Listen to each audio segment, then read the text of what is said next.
And good morning, YouTube. It's Thursday morning, January 26th, 2023. Just finished off my shift at Amazon. By the way, it's 6:06 a.m. Yeah, it was a good solid 15 minutes late getting out the building, and actually a little later than that. And I stopped and got a burrito at the food truck. That's kind of become a daily thing for me lately, and I'm not sure if I mentioned that, but I never even realized that there was a food truck there in the morning, because it's when you come out the door at GYR3, I always turn and walk to the right. That's where I park.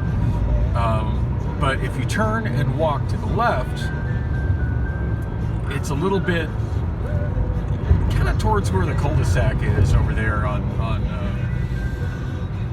Roosevelt. That's where the food truck parks, and they've got these deep fried bean burritos for $2, and I don't think they're anything really fancy. Ariel said that he thought that they were. He's the one that told me about the truck there. I never even noticed it was there because I always walk in the opposite direction. But oh, right here, right here is the ramp I lost control on when I was riding with Chris. Right about here, somewhere in this general area.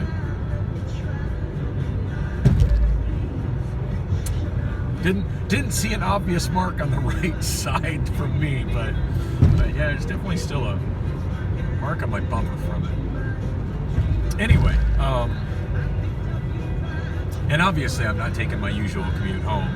I just got on the I-10 at 35th Avenue because it was pretty congested, so I took Van Buren over to 35th, which is not an unusual thing for me to do in the morning if the I-10 is congested, especially if I leave the warehouse later than normal. But my Amazon, wow, that guy's in a hurry. My Amazon paycheck already hit. Wells Fargo started doing a thing, and I think I've mentioned it before, where if you regularly get a direct deposit, as soon as they get the information of how much it's going to be, they make the funds available before they're there, which not like I'm relying on that to be able to pay my bills, but hey, it's there. I'll take it. I figure this morning is as good of a time as any to hit the two Central Corridor banks and shuffle money from bank account number one to bank. Wow, that guy on Thomas definitely ran that red light because it was green before he shot across. At least I think it was. Watch the video back and see. One of these days I'm going to sit down and just make a compilation of all the red light runners that I catch on camera while I'm doing this. It seems like I get almost one a day. Especially if you count the ones that are like really close.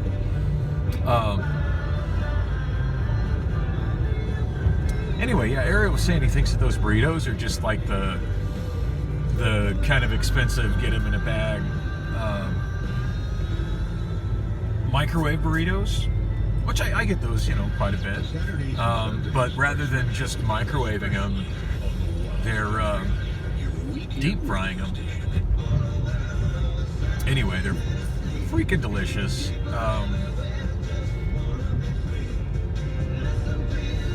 And $2.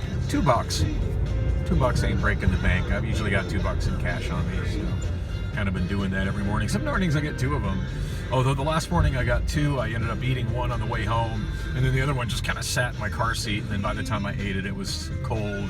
It wasn't as good cold, and I still don't have a microwave at home, so yeah, I figured I'd just get to one today. So pretty good day at work. I was kind of, as I'd said on my way in there. Oh, and I was right. There were a lot of people talking about that accident there at Roosevelt and 83rd, including my buddy Malik. who's leaving GYR3 soon. He's transferring to another Amazon to be part of Tom Team. Pretty excited about it. He said it's supposed to be a raise involved, but the main reason he's doing it is that they're going to be paying for him to get his CDL. So that's a good thing. You know, definitely learning to get a CDL and you know, getting free training and getting your CDL paid for is a good thing. And working Tom Team for Amazon, and for those who don't know, Tom Team, TOM stands for something. Of course, the running joke in my warehouse lately, since Tom Team has been so slow in moving the trucks, is that Tom Team is called that because it's just two guys out in the parking lot named Tom. But anyway, it stands for something. TOM, probably truck something. Anyway, those are the guys that move the trailers around on the yard, from dock to dock. It's basically my understanding the way it works. And mind you, I don't work out on the yard, although I do occasionally go on the yard. I've been out on the yard 4 times as a TDR guy. So,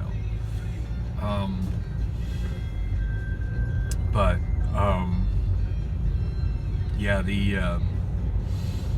but it's my understanding. But obviously, I'm not, you know, handling incoming trucks or anything. I'm just doing busy work with as part of docking the trucks. But anyway, it's my understanding that basically when truck drivers, you know, bring the trailers in, they drop them off on the yard and then drive off, and then Tom Team moves the trailer. And I don't think they use a semi. I think they use some kind of a smaller truck that's capable of moving the semis. Seems like I saw a picture of it somewhere. Like it was covered somewhere in one of the training classes that I did. Not as something that I did, but just something to watch for when I'm in the yard. So probably the TDR class. But anyway, they moved the. They might be using a semi. I'm really not sure. It's not my job. Soon to be Malik's job, but at a different warehouse. But yeah, they move the trailers from wherever they get parked on the yard to the various docks where I lock them and open the doors. Anyway, yeah, he's pretty stoked about going to that. I'm not sure how much longer he's going to be there. And the guy who's been the Northside dock supervisor for a long time, he's also going. So they're both going together. So glad for those guys. I need to use the ATM, but I will be right back to explain more of what last night's excitement was. And I'm back. It's 6:17 in the morning, and yeah, I'm doing the bank shuffle here, going from Wells Fargo to Chase. Yeah, last time I did this, I think I vlogged the last time I did this. Went from this branch here, Midtown, which is at the corner of, I think it's called Muhammad Ali Way. I forget what that street used to be called. I think I figured it out at one point, but anyway, Muhammad Ali Way in Central. Although I'm not coming in on Central, I think I'm coming in there on, pretty sure that's First Avenue. But yeah, it seems to work best if I head over to the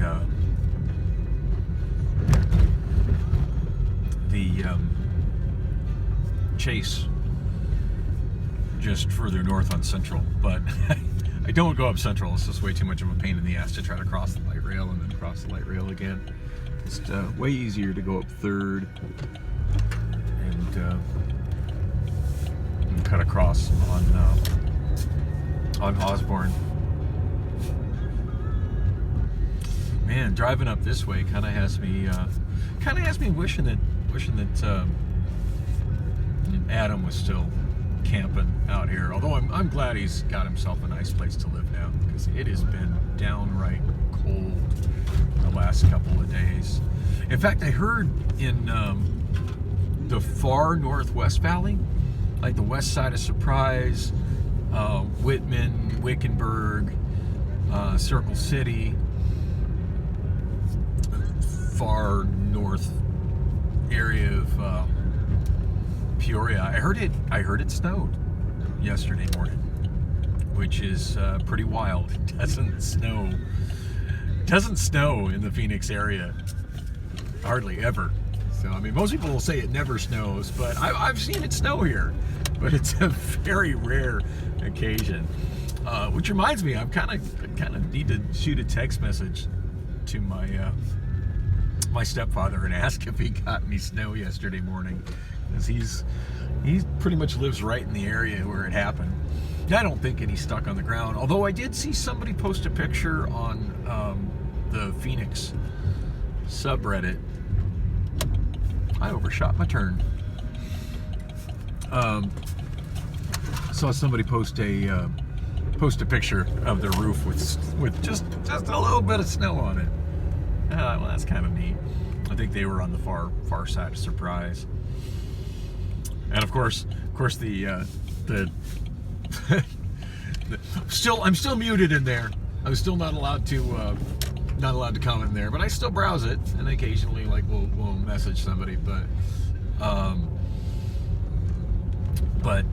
yeah, the conversation kind of devolved into how amusing the name Surprise is for a city, and how cool it would be if they added an exclamation point to the official name of the city. Welcome to Surprise! Yeah, that would be cool. I could get down with that. Anyway, I was going to explain more of what happened at Amazon today, and yeah, got distracted as per always. But yeah, I'll do that right after I'm done over here at the Chase ATM. It is chilly this morning. Turn my heat up a little higher. And I'm back. It's 6:28 a.m.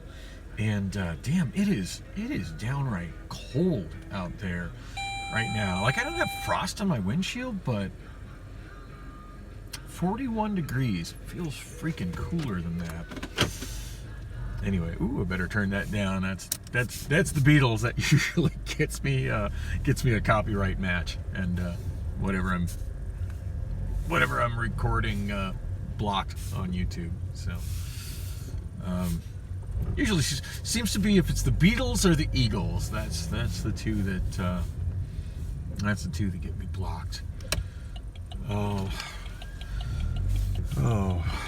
Debating as to which way I want to go. I guess I'll go this way. Anyway, I said I was gonna talk about what'll happen at work today. So I did say that it was the accident. Yeah, the accident. I was talking with Malik about the accident right at the beginning of the night. Like, I wasn't sure if I was gonna make stand up because I was a little bit late getting there. I mean, I think I was within the 5 minutes. You know, I didn't even check my A to Z to make sure I was within the 5 minutes, but I'm pretty sure I was. In spite of having to drive out and around that accident, and of course making the mistake of getting off at 83rd instead of 75th. But anyway, I caught like the tail end of the stand-up, and I had mentioned the accident, and he said he saw it too. There were a handful of people who were like, "Oh yeah, that was crazy. And he said that it was quite the wait to get through it. And it was like, wait, but don't you come from the east side, because he lives in Mesa? He's like, yeah, I don't know what the heck. I missed 75th Avenue and exited on 83rd. And I'm like, that's crazy. So did I. What are the odds? But anyway, didn't hear any mention of like who at Amazon caused it. Oh, and I only saw the one car wrecked. Again, my focus was driving straight through and heading out and around, to get back to the building from the other side. But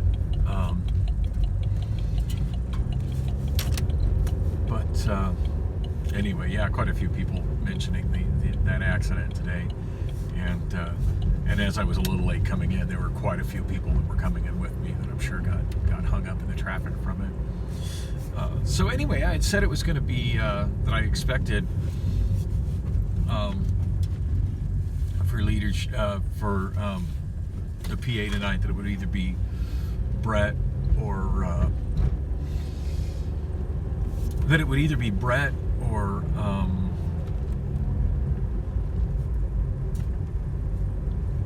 or Cody, and kind of expected them both to be there tonight, actually. And it was just Cody. There was no Brett tonight. So apparently he was home with his wife. Don't know. I don't know him personally enough to really know what all was going on. In fact, there was kind of a conversation going on. It's like, well, is she okay? Is she sick? Is she having a baby? What's going on? And the general consensus is we just don't know Brett that well. Brett is a really quiet and reserved kind of guy. So hopefully all is well with him, and we'll see him back tomorrow. So as I think I've mentioned, pretty much leadership in the area has changed dramatically this week. And I actually had somebody ask me if that was a result of the issues that happened a couple of weeks ago, where the entire Northside docks just kind of got abandoned, and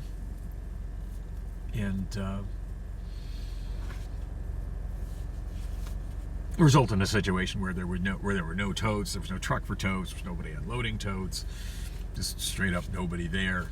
I shouldn't say nobody there, but nobody there as far as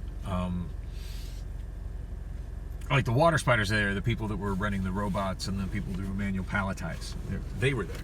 But as far as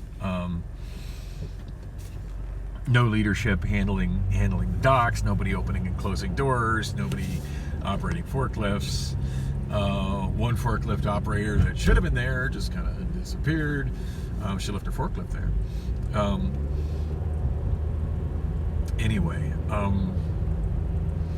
I was asked, if the change in leadership was because of that, and it maybe sort of. I don't know. I can theorize as to why certain people get moved in certain places. But Alex, who's been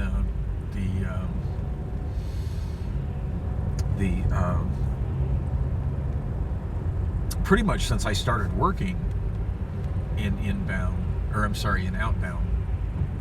I started working in outbound.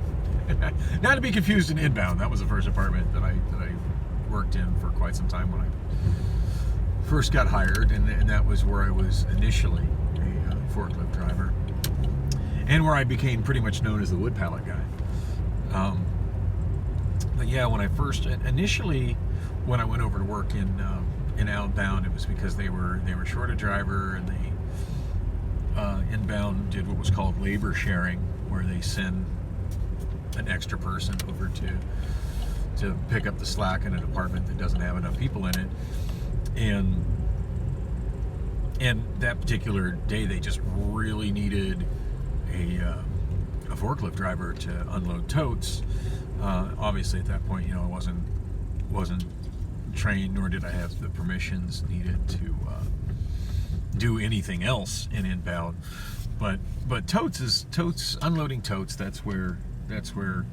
I'm sorry, in outbound. I keep saying inbound when I mean outbound. That's where new drivers start in outbound, is unloading totes, because there's not a whole lot that you do. You unload the totes. I mean, there was one video where I kind of detailed like what the tote game is about, as far as like how much I kind of get into doing totes, and I still absolutely love doing totes, but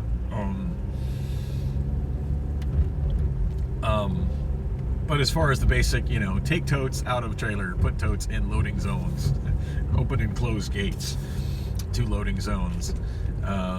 Let somebody else know when the truck is empty so they can get you another truck. Now at this point, when I'm doing totes, it's I'm doing it on a whole other level, because I'm usually, when I'm over there, not only am I doing totes, but I'm handling TDR for all the tote doors, and then I'm also sorting UPP, and if there's a time where we need more UPP, which is the universal plastic pallets, I'll be the guy that like a lot of times I'll and usually if I'm doing totes, it's because either Cody's in charge or Brett's in charge, and they'll send the UPP truck to one of my tote doors, because they know I'm really good at getting there. And this is what happens when I'm not watching my traffic view. They know I'll get in there and I'll sort it out, because usually when we're getting UPP, specifically what we need is sides, the flat side, the thing that make up the sides of the cases. That seems to be what we're always running out of, and we ran out of them today, by the way. And it kind of changes the game when those run out. Then the guys that are doing manual palletize end up having to just stack the boxes that go into the cases on the UPP bases. That's starting to sound like that. Starting to sound like a Dr. Seuss book. The bases for the cases. End up stacking them on there and having to make a point to stack them at roughly the height that they would be if they were being complete cases, and then wrapping them with shrink wrap like a standard pallet. Yeah, that was being done through a good portion of the second half of the shift. Early last night, early this morning. I don't know. I think that kind of started happening around probably 3 in the morning. And I do think at some point they managed to find more sides from somewhere. Cody had talked about bringing a truck of UPP and having me sort through it in the zone I was working on the south side, but that ended up not happening. Anyway, yeah, when I'm doing the totes nowadays, I'm pretty involved on it. But for for most people, they're not doing that much. They're just simply taking totes out of trailers, letting somebody know when they run out, and that's it.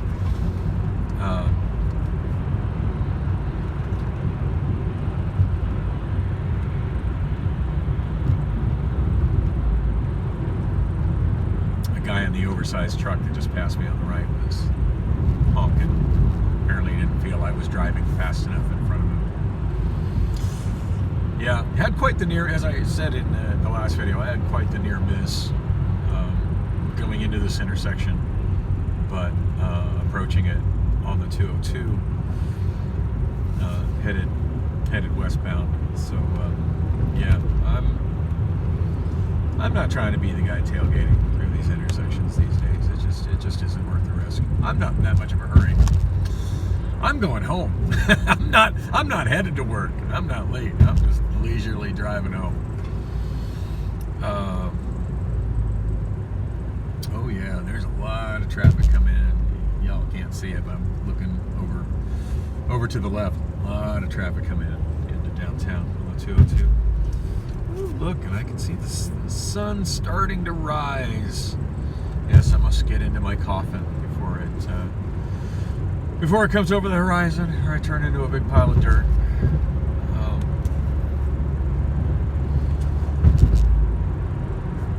Anyway, yeah, so that's how I started, and that's how I started was I got labor share from inbound over to outbound to do totes, and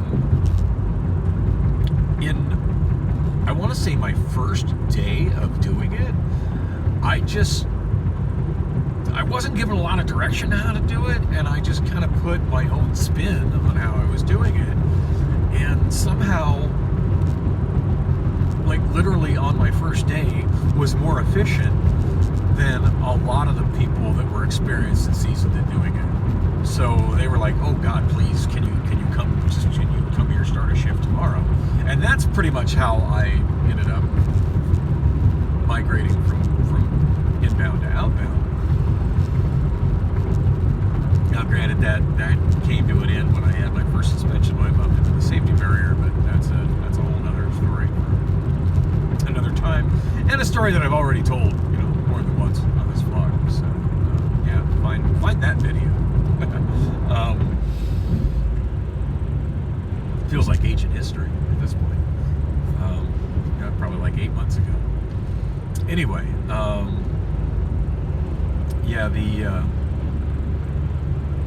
anyway, so that particular PA that I was working with, that was Alex, and she this week last week was her last week. Her last day of running the shift was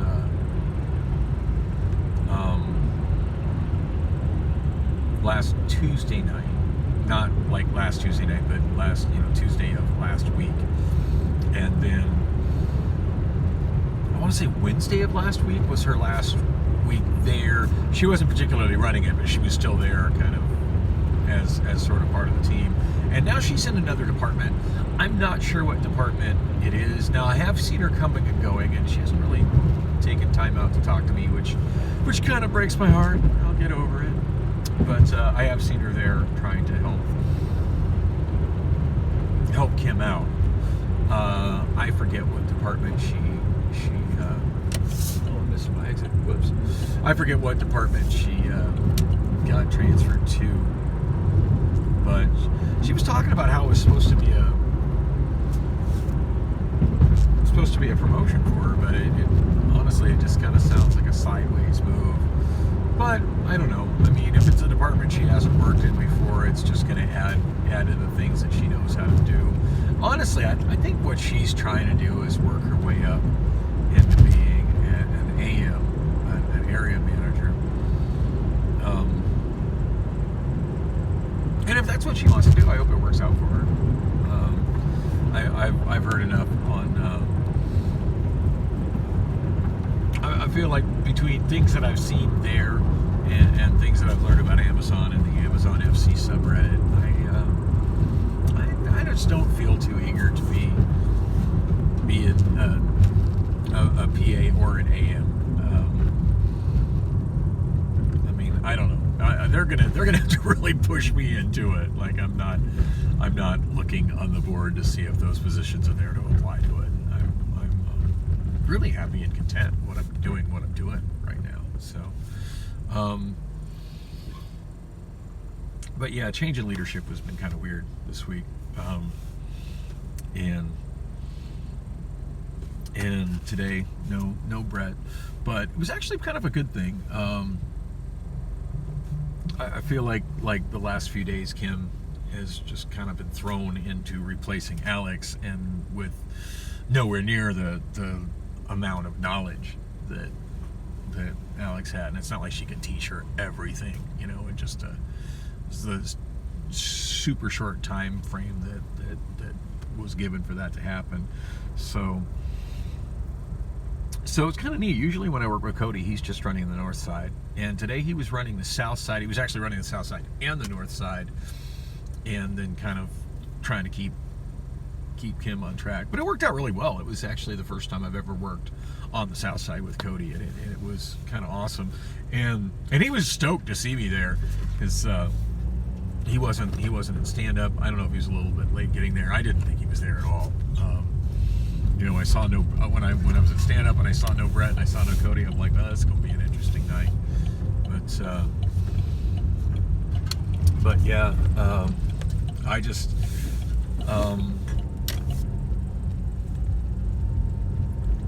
I was talking to Malik about the accident right there at 83rd and 83rd and Roosevelt, kind of going into the warehouse at the beginning of the night, and before that conversation, they hadn't arranged the magnets on the board showing what forklift drivers were working where. And then when him and I were done talking about the accident, I walked back and still didn't see Cody, but I saw Kim there, and then there's 2 area managers on Wednesday nights, Chris and not to be confused with the Chris that rode home with me when I slid my car going over the stack, but manager Chris and Dustin. I don't know why I keep forgetting Dustin's name. Like, where the hell is my brain? Oh, it's when I put him on blast on the VOA board. I did see it on the VOA board, not last night, but the night before. There wasn't a response yet, but hey, maybe there is one. I can always check that on my A to Z app. Anyway, yeah, he. Anyway, I walked back and the magnets had been arranged, and they had me set up as TDR for the South Side. So it's like, oh, that's what I'm doing. Good times. So, even without any leadership at the South Side, like at that point, I know what I'm doing, which is generally what I'm doing, even if they didn't put my magnet on the TDR spot. Like even if I'm not the person that's lead TDR, I'm still going to grab a tablet. I'm still going to be doing it. But since they had me as lead TDR, I grabbed a tablet, grabbed a scanner, went and got my forklift, and came back, and then just focused on opening doors. And I almost had every door taken care of on the Southside docks when Cody and Kim approached. So I think that made a really good impression of both of them. And I don't know if I mentioned it yesterday, but Kim didn't realize that I was TDR trained. I've been a little bit, I don't know if I want to say disgruntled, but just a little. It feels like this week, since Kim's kind of been taken over, like I've been sidestepped by some of the other drivers that I have a little seniority over, ish. Two particular drivers that I really like working with, forklift drivers, that aren't TDR trained, and I don't realize. I don't think Kim got the memo just how much I do on the South Side on Sunday, Monday, and Tuesday nights. And anyway, when I had a conversation with her, not last night, but the night before, and she's like, "You do TDR?" I'm like, "You never noticed that?" Because I've been doing the TDR thing for a while now. Anyway, I was going to talk more about it, but you know what? It's cold out here. I'm tired. I'm ready to go inside. But do want to talk about the stunt that the North Side drivers pulled at the end of shift, and my mistake at the end of shift. It wasn't a bad mistake, but it's why I was 15 minutes late leaving.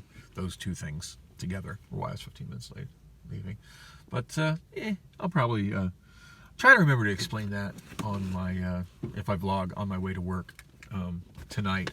I did pick up an extra overtime shift tonight, so that's a good thing.